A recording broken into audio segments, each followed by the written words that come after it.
शुक्र है भगवान का धन्यवाद मिल गई है। वह कल सुबह 3 घंटे तक एक गद्दे पर तैरती रही और हमें अभी अभी यह संदेश मिला है कि वह बच गई है।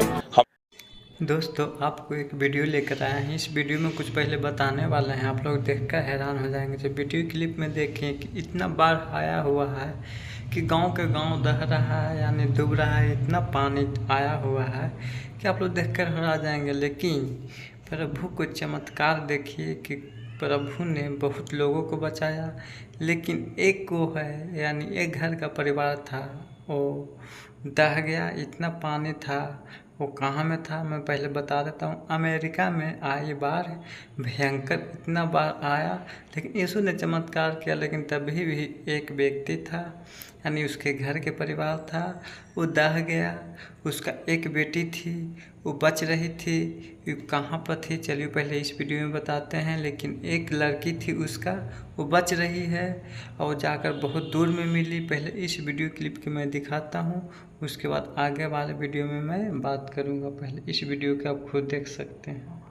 वो इसी को देख रहे हैं और सवाल पूछ रहे हैं, एक फ्लैश फ्लड कैसी दिखती है, जहां पानी का स्तर 1 घंटे के भीतर 26 से 30 फीट तक बढ़ जाता है, सुबह 4 से 6 बजे के बीच, वो भी एक छुट्टी के दिन। और उन लोगों के बारे में सोचिए जिन्हें इसका जवाब देना पड़ता है। मैं बस सभी से कहना चाहता हूं कि एक पल रुकें, गहरी सांस लें, दोषारोपण और बाद में आलोचना करने से पहले, क्योंकि इस समुदाय में बहुत सारे बेहतरीन लोग हैं जो प्रतिक्रिया दे रहे हैं और तेजी से काम कर रहे हैं। कई लोगों ने दूसरों की जान बचाते हुए अपनी जान गंवाई, कैंप डायरेक्टर्स भी शामिल हैं, और मैं दूसरों को नाम लेने या कुछ और कहने नहीं दूंगा, ये मेरा काम नहीं है। लेकिन हम उन लोगों की कहानियां जानते हैं जिन्होंने ये सुनिश्चित करने के लिए वीरता दिखाई कि जान का नुकसान कम से कम हो और लोगों को बचाने की पूरी कोशिश की। मुझे आज सुबह एक कॉल और अपडेट मिला। मेरे बच्चों के स्कूल में उनके एक सहपाठी वह लापता था, और वह उन बच्चों में से एक थी जो रात के बीचों बीच 2 या 3 घंटे तक गद्दे पर थी, और अब वह अपनी मां से मिल गई है। ये बहुत ही शानदार है, और ये वही तरह की खुशियां हैं जिन्हें हमें मनाना चाहिए, जबकि हम उन लोगों के जीवन की क्षति का शोक भी मना रहे हैं जिन्हें हम पहचान रहे हैं, जो अब हमारे बीच नहीं है और अब अपने अपने प्रियजनों के पास घर चले गए हैं। हमारे स्कूल की एक छोटी लड़की, शुक्र है भगवान का धन्यवाद मिल गई है। वह कल सुबह 3 घंटे तक एक गद्दे पर तैरती रही और हमें अभी अभी यह संदेश मिला है कि वह बच गई है। हमने उसे ढूंढ लिया है और वह सुरक्षित और स्वस्थ है। तो हम ऐसी ही कहानियों की उम्मीद कर रहे हैं, लेकिन जाहिर है हम बाकी छोटी लड़कियों के लिए बहुत चिंतित हैं जिन्हें हम अभी तक नहीं ढूंढ पाए हैं। मेरा कहना यह है कि आप कभी कभी सिगरेट पीने वाले लत है, वो सही है, लेकिन अगर किसी से व्यभिचार हो जाए, किसी से चोरी हो जाए तो वो गलत है। अगर आप किसी से उधार मांग लेते हैं तो वो सही है, और कोई पैसे चुरा लेते हैं तो वो गलत है। कोई उधार मांगता है तो वो गलत है, लेकिन आप पैसे चुरा लेते हैं तो सही है, क्योंकि आप कर रहे हैं। इसीलिए we don't do that. Okay, ये हमारा काम नहीं है। हमको यीशु मसीह ने प्रेम करने के लिए बुलाया। Let's focus on those things. Okay, उदाहरण के रूप में अभी जब सारे लोग न्यूज चैनल लोग कुदक पड़ रहे हैं, आपका काम क्या है? ऐसे मिनिस्टर्स लोगों के लिए, ऐसे मिनिस्टर्स के परिवार के लिए, उनके कलीसिया के लिए प्रार्थना करना जरूरी है।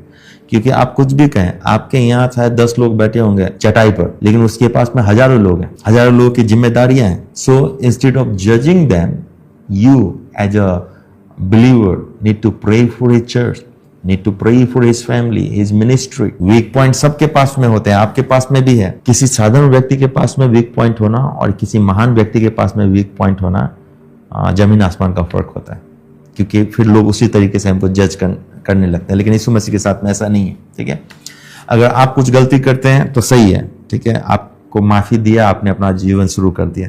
लेकिन अगर मैं वही गलती कर दूं तो शायद मेरा सब कुछ बर्बाद हो सकता है। ये वर्ल्डली तरीके से हम सोचते हैं, इसीलिए ऐसा होता है। लेकिन क्या परमेश्वर का पुत्र हमारा न्याय ऐसा करते हैं? बिल्कुल भी नहीं। एक दूसरे को माफी देना, एक दूसरे के साथ में खड़ा रहना, ये हम विश्वासियों की जिम्मेदारी है। I want you to read this scripture. दोष मत लगाओ तो तुम पर भी दोष नहीं लगाया जाएगा। दोषी न ठहराओ तो तुम भी दोषी नहीं ठहराए जाओगे। क्षमा करो तो तुम्हें भी क्षमा किया जाएगा। और मैं चाहता हूं इसके साथ में एक और वचन मेरे साथ में पढ़े, कुलुस्सी की पत्री अध्याय 3 पद 13, फर्स्ट लाइन ही हम लोग पढ़ेंगे। और यदि किसी पर दोष देने का कोई कारण हो तो एक दूसरे को क्या कर लो? सह लो। यीशु मसीह कह रहे हैं दोष नहीं लगाओ तो तुम पर भी दोष नहीं लगाया जाएगा। और पौलुस हमको आगे चल के ये बता रहा है कि किसी पर अगर दोष लगाने का कारण हो तब भी उनको सह लो। अगर दोष लगाने का कारण है तो भी, यहां पे लोग बोल रहे हैं अगर वो गलत हुआ तो, माना अगर सही है तो चलो हम माफ कर देंगे, लेकिन अगर गलत हुआ तो, अगर दोष लगाने का कारण है भी तो उनको माफ करो। अगर हर एक विश्वासी इस तरीके से काम करने लगे, I am telling you, church का जो रूप है ना वो बदल जाएगा। दोष लगाना बंद कर दीजिए। अभी जिनके ऊपर दोष लग रहा है ना यूट्यूब में और चैनल वगैरह सब में पंजाब, मैं उनको कभी नहीं सुनता, but I feel really bad about how, मतलब मैं क्रिश्चियन लोगों को भी देख रहा हूँ कमेंट सेक्शन में जाके, मैं भी क्रिश्चियन हूँ लेकिन मैं आपके बात से सहमत हूँ। किस बात से सहमत है? कल को आपके चर्च के अंदर घुसकर जब वो आपको जूते मारेंगे और आपके ऊपर इल्जाम लगाएंगे कि आप एक बोरी राइस के लिए अपना धर्म बदल लिए, तब आप बोलते फिरोगे कि नहीं ऐसा नहीं है, ये झूठ है, चैनल वाले झूठ दिखा रहे हैं। आपके साथ में हुआ तो झूठ है, दूसरे के साथ में हुआ तो सही है। Don't, it's not your job, it's not my job to जज देम, यू अंडरस्टैंड। जब ऐसी करके आजकल टैगलाइन दिया जा रहा है कि मेरा यीशु वाला पादरी पकड़ा गया, तो क्या केवल उस पादरी साहब की बदनामी हो रही है या पूरे मसीह समाज की बदनामी हो रही है? So instead of judging these people, why we can pray for them, okay, why we can pray for them. और अगर सच में किया है, let's God bring judgement to him. परमेश्वर जज है, ही विल ब्रिंग जजमेंट, लेकिन ये मेरा और आपका काम नहीं है न्याय करना, ओके। कानून को अपना काम करने दीजिए। हम लोग रोस्टिंग वीडियो बनाने के लिए नहीं बैठे, देखा मैंने कहा था ना वो जेल जाएगा और चले गया, नहीं नहीं, प्लीज। जिस भूमि में है हम लोगों को एक दूसरे का आदर करना सीखना चाहिए। We are the kings, do you understand? We are the kings, हम लोग राजा लोग हैं। हम लोग को उस आधार पर जुड़ना चाहिए, हम लोग को उस आधार पर करेक्शन करना चाहिए। Let me tell you one thing very clearly, अगर आप समझ सकते हैं, अगर आप बुद्धिमान है तो इसको सीख लो। बिना प्रेम के सच्चाई बहुत घातक है। जहां पे प्यार नहीं है वहां पर आप सच्चाई बोलो, लोग मरेंगे। इसीलिए पौलुस हमको समझाता है कि स्पीक ट्रूथ इन लव, क्योंकि जहां पे प्रेम नहीं है वहां पे सच्चाई लोगों के प्राण निकालते हैं। That is the reason when Jesus came, he gave the truth with love.